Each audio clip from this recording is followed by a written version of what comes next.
రైతులు రాజులెక్క బతికేటట్టు చేయాలని సర్కార్ అనుకుంటున్నదని అందుకు తగ్గట్టు పనిచేస్తుందన్నారు వ్యవసాయ శాఖ మంత్రి పోచారం.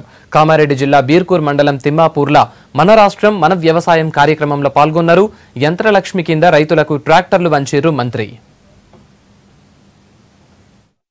నిన్న నుంచి ఈ నెల 16వ తేదీ వరకు మన తెలంగాణ మన వ్యవసాయ కార్యక్రమం కొనసాగుతుంది. ఇది రెండో రోజు. రైతులందరూ కూడా స్వచ్ఛందంగా పాల్గొంటున్నారు. గతంతో పోల్చుకుంటే రైతుల పార్టిసిపేషన్ కూడా బాగానుంది. ఈ ప్రోగ్రాం అంతా రైతుల కోసమే.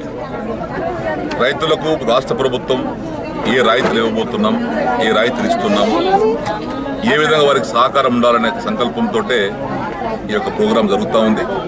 జీవితాంతం అప్పులతో జీవించేటువంటి రైతాంగానికి అప్పురహిత జీవితం కలిగించడానికి రాష్ట్ర ప్రభుత్వం ఈ చర్యలను తీసుకుంటుంది.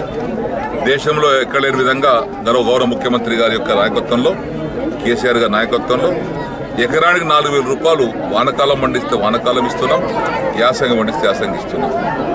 ఇది నిరంతరం ఇచ్చేటువంటి కార్యక్రమం. ఒక సంవత్సరం ఇచ్చి ఆపేది కాదు. ఏ బ్యాంకు యొక్క రుణం అవసరం లేకుండా, అప్పు అవసరం లేకుండా తాను సొంతంగా జీవించే విధంగా, సొంతంగా పంట పండించే విధంగా ఈ మన తెలంగాణ మన వ్యవసాయం ద్వారా రైతు లబ్ధి పొందాలన్న సంకల్పంతో ఈ కార్యక్రమం చేస్తున్నామని చెప్పేసి కూడా